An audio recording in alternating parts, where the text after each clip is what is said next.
Hello everyone.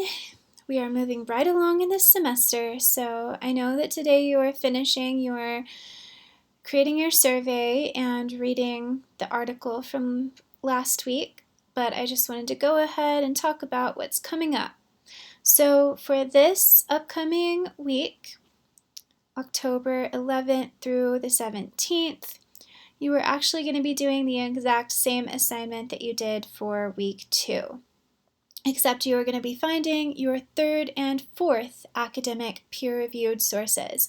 So we are just going to spend a good part of the beginning of this semester doing our research so that we can write our review of literature section when we get to it, which will be the first section of our paper. It's kind of an extended introduction about 3 pages, maybe like 2.5 or 3 pages, and it contains most of your research. So I would say at least 4 sources. So we're going to find our third and fourth sources for this week. And the process is the same. Go to the library page on our college website. Find your sources, go to EBSCO, Eric EBSCO, or there's JSTOR, or of course there's Google Scholar. Any of the databases are fine as long as you are finding academic peer-reviewed sources. And, download them on your desktop, read them, mark them up, like last time. Nothing's new here. Write 2 paragraphs, one for each source, for your annotated bibliographies. You can go back and look at the guidelines if you have forgotten how to do that. And then as last time, the same as last time, submit 3 documents. So the Word document of both annotated bibliography paragraphs, and then 2 PDFs of your marked up sources. So that's 3 documents in all going into the assignments folder, and then of course your weekly D2L post. The other thing that you need to do this week is, and I'm sorry for the noise, I can't find a quiet place in my apartment. Okay, maybe just one moment. I am going to close my windows.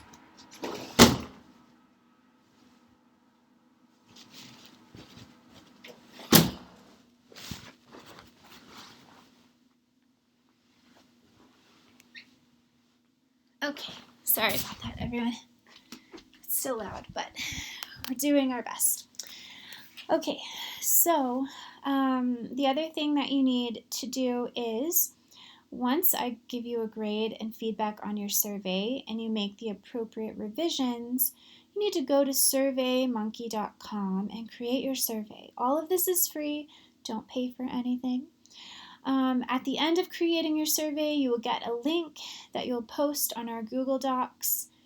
I've decided that you can go ahead and post. You can scroll all the way down to the bottom. There are some spaces here, and I will continue to add spaces as well, so all of you will have room to put your survey. And just go ahead and post your link whenever you feel like your survey is perfect, just like everyone else did. And this form should be familiar to you since you are also taking surveys. You can take, 5 surveys for extra credit.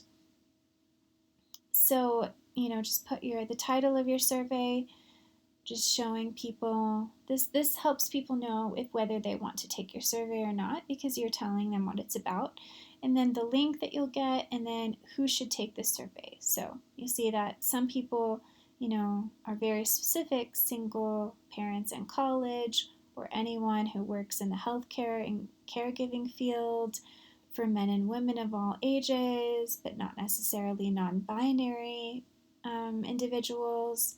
So, and then some other people say anyone can take this survey, because it just depends on what your topic is and what kind of information you're getting.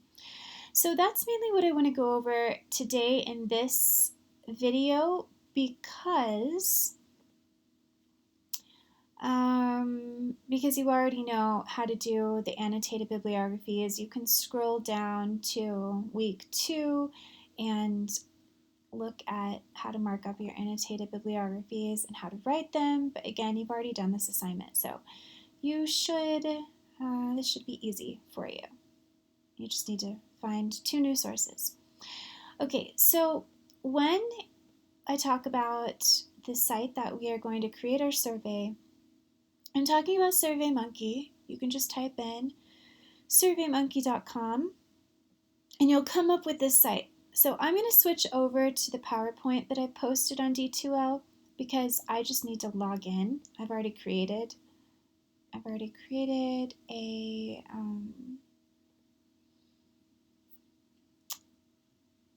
profile. Oh, sorry. Okay, so allergies.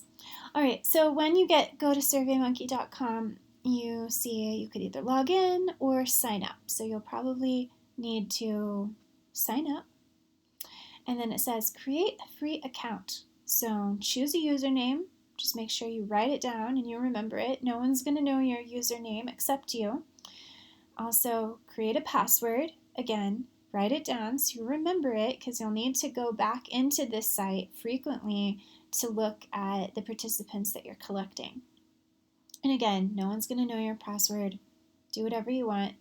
Your email, that could be your school email, it could be your personal email. I would just choose whatever email you use most frequently, you check most frequently.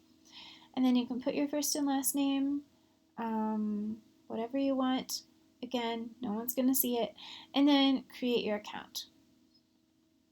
And then it's going to ask you a couple of questions. These questions don't matter. It doesn't matter what you put. It's not going to affect your survey. But if you want, you can put education in the first box for what kind of company do you work for. And then the next question will be something about asking who you are. You could put student, and you could just skip the rest. You might see this page that's asking you, what you want your plan to be. We want the basic, that's free.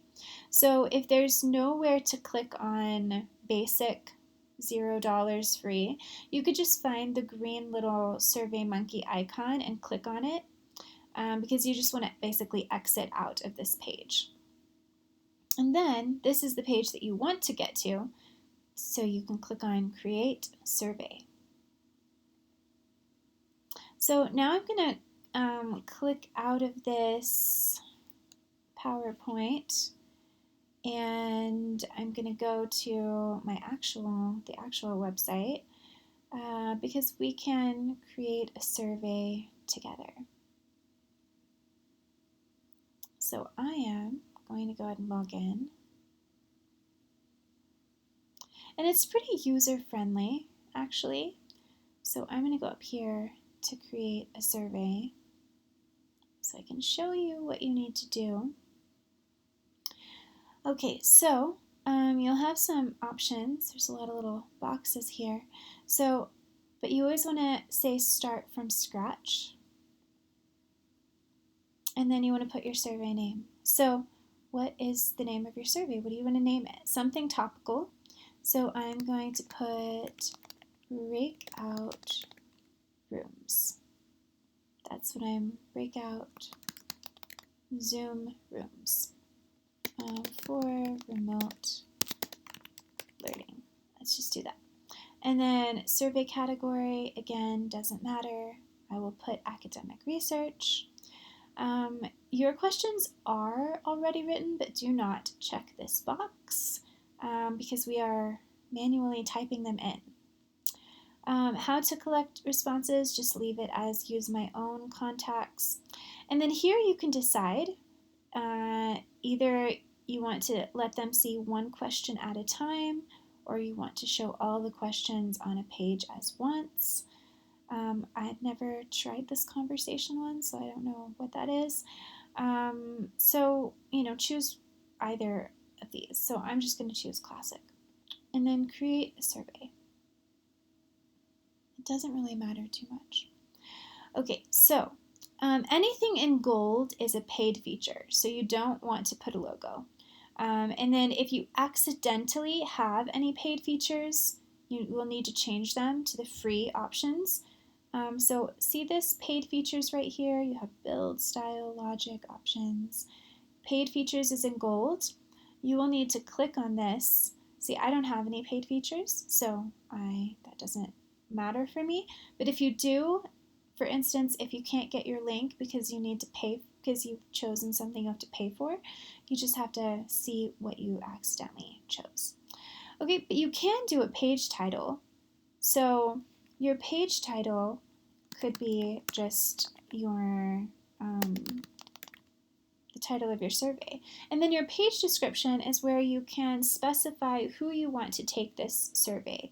So I'm going to say, please take if you have experience as a college student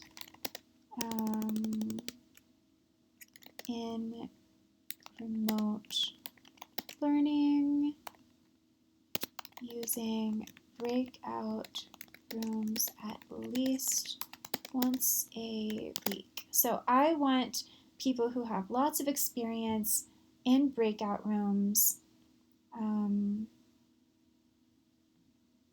Let's see. I'm going to say Zoom, etc. So people know what I'm talking about. And so I'm going to save that, and see that is at the top of my survey. So if people click on it and they're like, oh, I didn't do breakout rooms at least once a week in remote learning, or I've never done a remote learning class, then they won't take my survey, and that will be helpful. Okay, so your options for questions are here. You have the options of multiple choice, check boxes, and single text box. Most of the other ones are paid features. They should be in gold, but they're not. So you need to choose multiple choice, checkboxes, and single boxes. That's pretty much it. Okay, so I'm going to ask for age. It gives me suggestions. If you want to pick these suggestions, that's fine. If you don't, you can put your own in here. So I'm just going to add all because those are fine for me. Now, if you are only if you're only interviewing or surveying high school students or let's say high school students, because college students will be all ages, but if you're only doing high school students, you probably don't need 65 and over or 55 and 64, because I'm pretty sure that most people in high school are, of a younger age. So, you just decide what it is for you. So I'm going to do all of these because, doesn't matter what age you are, you could be in college. So I don't need to add an other because I have all the ages. So, so this is what it looks like. All right, and so if you want to edit it, if you change your mind, you can edit it, but otherwise you just click on new question. And so my next question is going to be gender. I'm going to have multiple choice. I'm going to put my own in. So I'm going to say male, I'm going to say female, I'm going to say non-binary, and I might not know if there are other options for gender that people like to identify as. So I'm going to go ahead and put an other, display as comment field, and I'm going to save that. And then you see that if someone says, well, I don't identify as male or female or non-binary, they can put what they identify as. And so whenever you have a quantitative question and you think that, well, there might be a complicated situation or there might be a situation I didn't think about, it's a good idea, why not just put the other, so they can write in any additional information or any different information. So now I'm going to do my first, so you see what it looks like for multiple choice, right? So I'm going to switch to a different format now. I'm going to do a quantitative question that is a checkbox question. I'm going to say, what are the biggest challenges to participating in a Zoom breakout room during remote learning.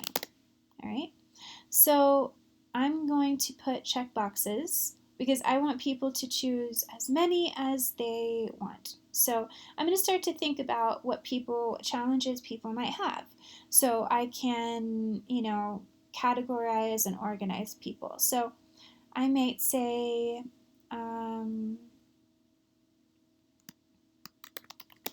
most people have cameras off, so impersonal. Not everyone participates. I feel, anxiety about speaking up. A few people dominate, don't let others talk. And maybe there's not enough time. Maybe the breakout rooms are boring. Okay, so you can have as many choices as you want. I'm going to stick with these. And then I am definitely going to have an other. Actually, I'm going to say no challenges. It's fine. So I'm going to say that because I forgot. There could be, maybe some people don't think there's challenges, but I'm still going to add an other as a comment field. And again, I'm going to save it so you can see what it looks like. So people can check as many of these as they want, in contrast to multiple choice where they can only choose one. But then I'm also definitely going to give an other because maybe there's a category I didn't think about. So that's checkboxes. So now I'm going to do a new question, and I'm going to say,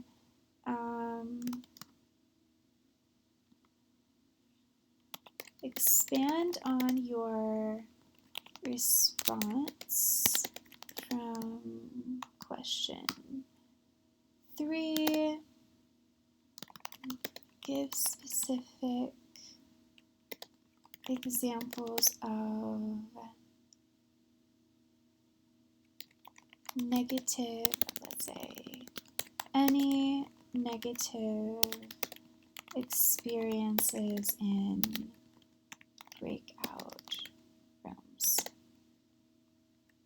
Do you think, let's see, maybe I'll ask as well, how do you think breakout rooms could be improved?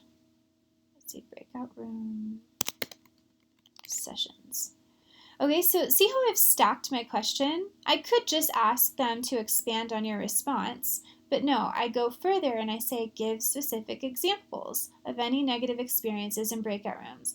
The more specific you can be, the more your respondents will give you, because they don't know what you're thinking, right? And you want them to give you lots of information. You want them to write a lot, to flesh out their answers, to give you rich descriptions so that you can use quotes in your paper later on. You need good quotes. So I could do that, but why not ask a second question? How do you think breakout room sessions could be improved? So I'm getting as much information as I can out of this. So let's say I forgot that comment boxes were paid features. So I'm going to save it and see, now it says your paid features are here. So I'm going to need to change that because now in gold it says comment box. So I want to edit this. I don't want a comment box. So I'm going to change it to what we need to all do is single text box and save it. And you see that it's just a smaller box, but they can write as much as they want, so it doesn't matter. But if you have any bigger boxes, you probably need to change them because they're paid. All right, so I'm going to finish my survey on my own. I have 10 questions, so I'm going to keep putting new question, new question, new question, but I've showed you the 3 formats that you can have. If you wanted, I will show you one other thing, because I think that a lot of you, since we cannot use the star rating or the slider, those both are paid, we have to use multiple choice. When we're asking questions about 1 to 10. So if I wanted to say, rate from 1 to 10 how useful you feel breakout rooms are to your college learning experience, i.e. you would like to have at least one a week.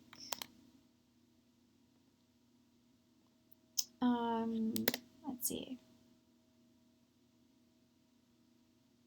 How useful? Okay, one being not, because you have to tell them what one means, right?